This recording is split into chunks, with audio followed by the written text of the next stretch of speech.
Est-ce qu'on se fait arnaquer quand on achète un PC gamer d'occasion à 450 € en 2026? Tout le monde dit que les anciens composants sont morts pour les jeux actuels. Aujourd'hui, on va tester la réalité du terrain avec ce combo mythique, un i5 9400 et une GTX 1070. Nous avons affaire à une GTX 1070 MSI Gaming X. C'est un excellent modèle, il a été totalement repasté, la pâte thermique est neuve, etc. Donc nous avons un maximum de fraîcheur et de nouveauté pour cette carte graphique qui a 8 Go de VRAM et qui arrive encore à bien performer en 2026. Elle est à peine moins performante qu'une RTX 2060. Et comme processeur, nous avons ici un Intel Core i5 9400 qui est du socket LGA 1151.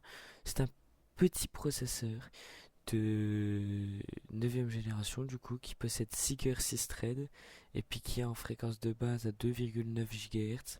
C'est un petit processeur qui franchement ne chauffe pas du tout, qui est super efficace encore aujourd'hui dans les jeux et puis en bureautique aussi, et puis il a une partie graphique intégrée du coup.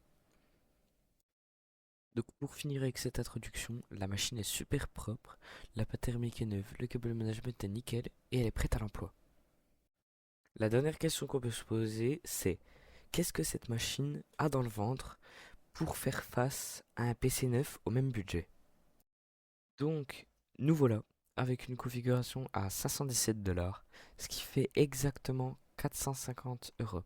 Donc on se retrouve avec un Ryzen 5 5500, donc 6 cœurs 12 threads, à 84 $ sur Amazon.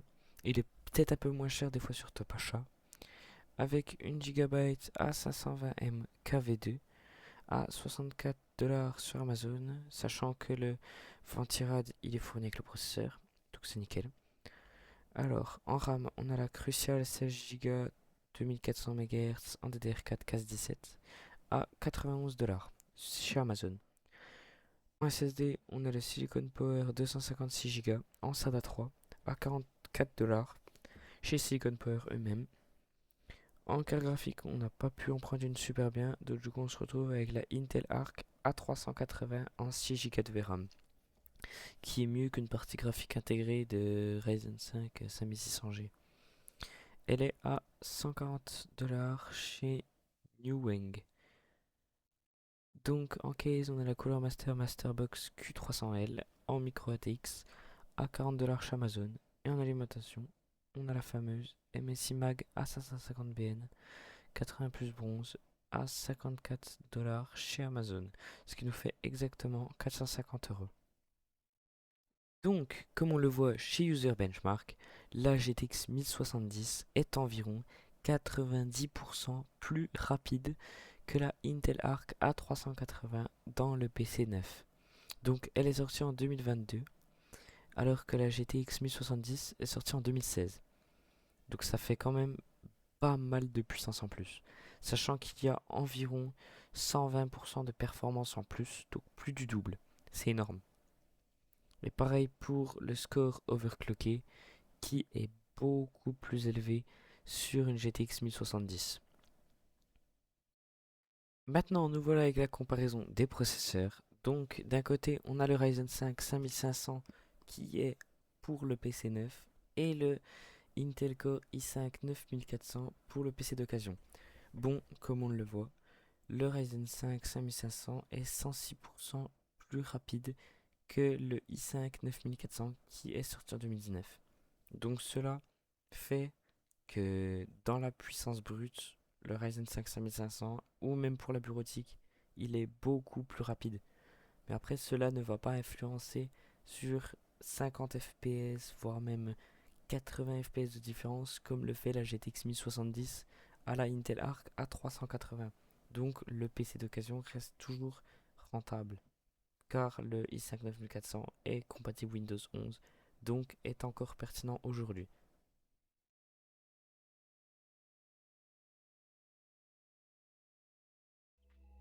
Donc nous voilà sur Fortnite, on va lancer une partie pour montrer ce que vaut ce PC en 2026. Donc nous voilà dans le bus. Donc pour le moment on est à 144 FPS constant. On s'est mis en mode performance avec des paramètres optimisés, la résolution 3D à 100%. Et puis tous les autres paramètres qui sont à peu près mid. Tout du coup bah là on voit que le processeur est à 56 degrés en utilisation variée. Il varie de 100% à 80% selon les endroits et les situations. La carte graphique est à 50 degrés à peu près 40% d'utilisation. Elle est à environ 95 watts de consommation.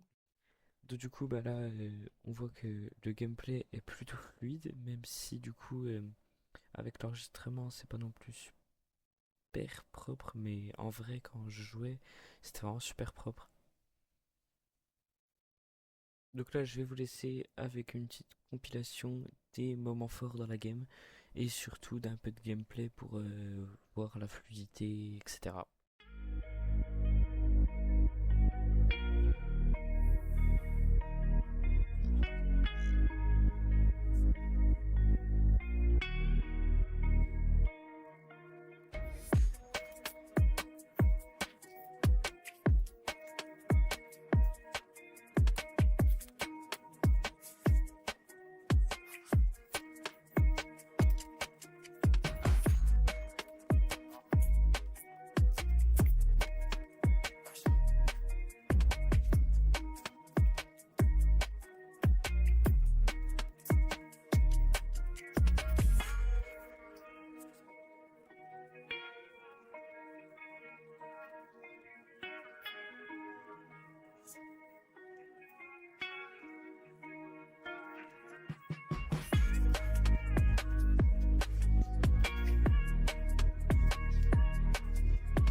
Donc voilà, pour résumer un peu ce test sur Fortnite, on a bien vu que franchement le PC se débrouille super bien et peut largement rivaliser avec des configurations actuelles qui sont à 500-600 euros, voire même plus.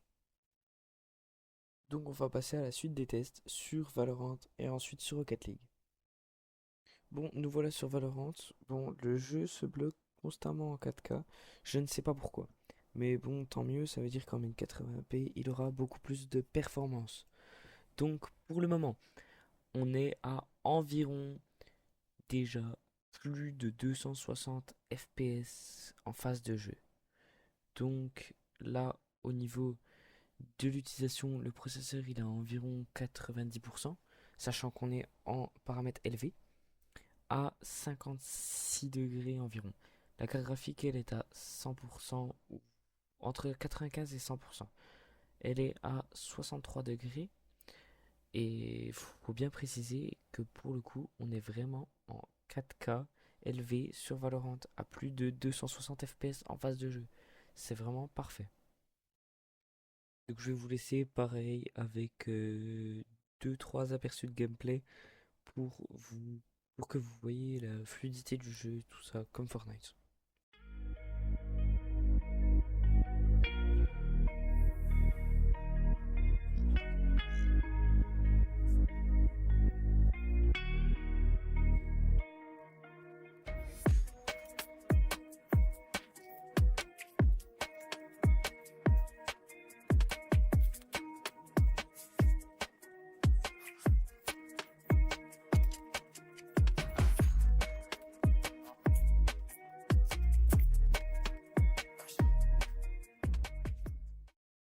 Comme on a pu le voir, le PC se débrouille aussi bien sur Valo.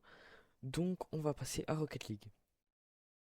Donc voilà, on est sur Rocket League et on va lancer un match double classique. Donc il faut savoir que les FPS ont été bridés à 240 et qu'on est à 240 100% constamment. Donc la carte graphique est à 60% d'utilisation à 50 degrés. Le processeur est à environ 60% d'utilisation à 50 degrés lui aussi. On utilise 10 Go de RAM sur les 16. Franchement, c'est parfait. On peut pas rêver de plus. Et faut savoir que là aussi, comme j'ai pas trouvé de manette, j'ai dû jouer clavier souris, donc c'est pas fameux non plus. Mais on voit quand même les performances du PC qui sont fantastiques. Donc voilà, j'ai fait un tableur pour faire une petite comparaison des deux PC. Donc là ici on a le PC gamer d'occasion à 450 € et là on a le PC neuf à 450 €. Donc j'ai mis composant par composant et on va faire le point. Donc dans le PC gamer d'occasion, on a un i5 9400 qui se fait largement mener par le Ryzen 5 5500, que ce soit en jeu, en bureautique, etc. Mais on verra plus tard que cette amélioration sur le PC 9 ne changera rien du tout. Donc du coup, là, on a une GTX 1070 et là, une Intel Arc A380 qui est 120% moins performante que la GTX 1070, qui a en plus de ça 2 Go de VRAM en plus, ce qui va tout changer. Et en jeu, on verra par la suite, mais il y a plus de 40% de performance. Donc là, on a 16 Go de RAM en 2x8, donc en dual channel, ce qui est beaucoup mieux pour la carte graphique et pour profiter d'une rapidité en jeu, etc. et de FPS plus stable. Donc de l'autre côté, on a une x 16, donc en single channel, mais toujours en 16 Go. Là, on a 1 Tera de stockage, donc 500 Go en SSD SATA et 500 Go en HDD. Donc c'est un Samsung 870 EVO, excellente référence. Et un HDD Western Digital Black, pareil, une excellente référence pour le gaming. Et ils ont tous les deux vraiment très peu d'heures. Et un état quasiment à 100%. Là, on a 256 Go de SSD SATA. C'est vraiment beaucoup moins et puis c'est vraiment handicapant. On met Windows, on met un ou deux jeux, c'est déjà rempli à rabord. Pour la carte mère, là, on a une ASRock H310 DVS en mini ITX qui ne possède pas de port M.2 pour les SSD NVMe, ce qui est très contrariant. Et en face, on a la A520M KV2 de chez Gigabyte qui est beaucoup, beaucoup plus moderne, qui a une architecture en micro ATX, donc qui est plus grande en taille. Ça encore, ça change que à l'esthétique, mais elle a plus de fonctionnalités, elle est plus moderne, donc forcément elle est mieux. Ici, on a une alimentation System Power 9 de chez Be Quiet en 500 watts. Et là, on a une MSI A550BN en 550 watts du coup, qui a plus de watts, qui a un meilleur rendement électrique, et puis qui est neuve, donc forcément, il y a quand même un avantage. De ce côté-là, on a un boîtier Aerocool X-Form GV2 qui a une ultra bonne airflow pour son prix. Il est aux environs de 40 € sur ses discounts, livraison comprise. C'est vraiment parfait. C'est un boîtier micro ATX. Et en face, je sais plus la référence, c'est dans la vidéo. Un boîtier Cooler Master Mini. Mais je ne suis pas sûr qu'il ait un meilleur airflow que le Aerocool. Donc voilà, au total des points pour le PC d'occasion, il a 4 points. Et pour le PC neuf, il a seulement 3 points. Donc là, on a plus de 40% de performance en jeu, environ 40 à 50 FPS de plus. C'est vraiment énorme et puis ça change tout à la fluidité. Même si pour le PC neuf, il y aura moins de pertes de FPS, moins de saccades du fait qu'il y a un meilleur processeur. Mais le Dual Channel rattrape un peu ça. Donc au final, le PC neuf s'en tire qu'avec à peine plus de performance en bureautique. Ce qui est vraiment pas notable pour une utilisation gaming. Donc c'est bon, je vais vous laisser là. On a bien vu qu'en 2026, acheter un PC gamer d'occasion à 450 €, c'est beaucoup plus rentable que de trouver un PC gamer neuf à 450 €. Et surtout, même si sur le long terme le PC neuf peut mieux s'en tirer, Voilà quoi, on va toujours prioriser le PC gamer d'occasion. Et si cela vous intéresse, faut savoir qu'il est à vendre sur mon Le Bon Coin. Je vais mettre le lien dans la description. Et tout est dans la description de mon Le Bon Coin. Tout, vous irez voir. Bon, je vais vous laisser. Bonne journée ou bonne soirée à vous tous. Ciao.